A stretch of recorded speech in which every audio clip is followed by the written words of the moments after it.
What is up, play community? So, I'm just gonna say it. Sorry for the lighting. I know the lighting ain't best. I can't afford the good equipment I need for better recording. So, I can't afford cameras, and I can't afford a laptop right now. So, all that will have to come with more subscriptions and things like that. But, anyways, this video, I'll talk about how to overwinter your bonsai trees. So, when it comes down to overwintering your trees, and this can go for generalization of your normal indoor trees as well.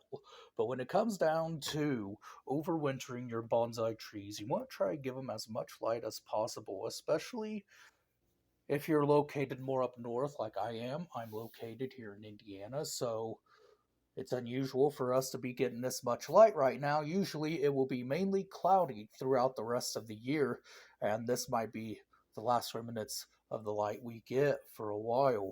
But usually you want to give your bonsais as much lighting as possible. If not, get a light to hang over them so that way they can maximize that grow light. Of course, like with every plant, whenever you overwinter it, and it goes for the same with even bonsais, you don't want to water them much. Overwatering can lead to root rot.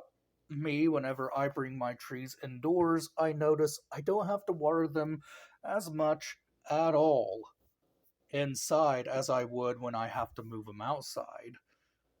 So, that's another thing to take in mind. Of course, you're going to have your pests. Always check all your trees for pests. So that way, when it comes down to it, you ain't losing no trees. Because we know things like mealybugs, thrips, etc. can be quite damaging to your trees. Um, let's see. What other things? For your tropicals, you mainly want to mist them. So I mist mine every day with a bottle. Come through here because this window acts like a greenhouse during the winter. Especially when the sun comes through, it warms everything up, it warms the pots up, keeping the roots nice and warm, which is important, especially if you decide that, hey, you need to trim your trees. By that I mean the roots during the winter season. Um, Prune only if necessary. If you absolutely have to prune, then prune. Otherwise than that, I wouldn't recommend pruning the roots at all. Do not prune the roots. Your moss, don't freak out if your moss goes brown or even a little bit of dormancy, because that's what they'll do, is they'll naturally go brown, they'll go dormant. You just gotta keep them misted, and they'll come back next year for you like a champ. Um, During winter, you might lose a few trees, or a few trees might start to struggle. So that's why it's very important to give them as much lighting as you can during the winter months. Me, I don't have grow lights, sadly, and I need to really get some to be able to overwinter my palms. I mean, palms. I got palms on my mind, sorry. To overwinter my bonsais. Hey, wouldn't it be cool though to have a palm bonsai? Just never seen it done. I don't think you can really bonsai palms. Would be a cool thing to see though, if somebody could. Anywho, so generalizing with overwintering, if you gotta use pesticides for your tropicals, you could use spray on pesticides like neem oil. But for your desert plants, more of like your rock ficus, your jades, you want to use more of a pesticide that can go through the plant. So I have a pesticide that I use that I sprinkle down to the soil, I water, it goes through the tree, and it kills any pest that may be on the plant, especially when it comes down to the rock fig, because the rock fig has a furry leaf and that can harm the foliage. So during wintertime, your trees will kind of go into a dormancy. They'll grow more slower than what they would during the summertime, which is why you don't really want to prune them as much. And you could lose trees during the winter time if you have to root prune because it's not really a good time of the year for it. You can get away with root pruning, say, if you have to do it and you have no choice.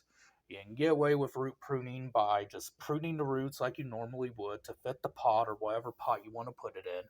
Then you take it and you do what I'm doing here with this terrarium, put it on a heat mat to keep the roots nice and warm. So ficus trees you want to keep away. Any sensitive tree that may drop its leaves you want to keep away from drafty windows or keep them away from windows that could possibly damage the foliage.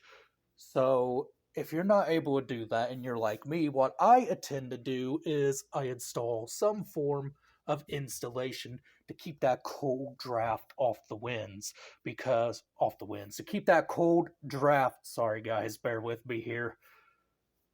Words have been hard, but ever since 2020, words have been hard. But you want to keep the cold, windy draft off your bonsais, especially when you water, because cold roots ain't a good thing when it comes down to more of your tropical bonsais.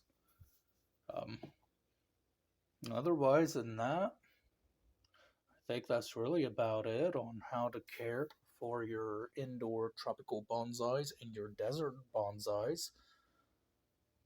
Try to keep as much foliage on them as you can during the winter time. At least that's what I would do. I've seen people completely defoliate and they come back fine. But again, may I remind you, they have grow lights. If you don't have grow lights, that might not work out very well for you. Like this guy here, this little leaf ficus, I defoliated a lot of foliage and it still has not came back. So it's definitely going to take some time for some back budding. So always keep that in mind. It's always going to take longer if you don't got grow lights because you're limited on sun and you're limited on basically the time frame compared to summer. Um, and then of course if you got plants like the Pachira aquatica, which I'm thinking about getting rid of the forest and doing just a one tree planting. The Pachira aquatica can take more of the lower light, so if you got trees like that, you should be fine with just overwintering them. But here, where I got it, you want to make sure you kind of give it a little bit more light, which is why I haven't trimmed it back any, because it doesn't get that much light, and I need as much foliage, honestly, as I can get to keep it going through the winter. So I have not trimmed it any because I'm scared if I do, I might lose a whole tree. And I've done lost a lot of trees over the summer. It's had originally a 5 tree planting. Now it only has, I would say, a 3 tree. Yeah, a 3 tree. I'm looking at it. Um, yeah, be careful with fungus gnats because you don't want them to mess with your roots or anything like that, which again goes with pest problems. Um, Otherwise than that, I think that's really about all I got for overwintering your tropical bonsais. This will be a 2 part series. I will do a series on your tropical bonsais, which I've already done, and I will be doing a series on how to overwinter your cold hardy bonsais. Now, may I remind you too that each cold hardy bonsai may be different, especially when you're dealing with natives within your region. Anyways, that is it for the day. I hope you like, share, subscribe. If found this video educational, it really helps me out. Subscribe. It helps me get out there more and teach everybody more things about plants in general. So, thank you. Have a good rest of the day.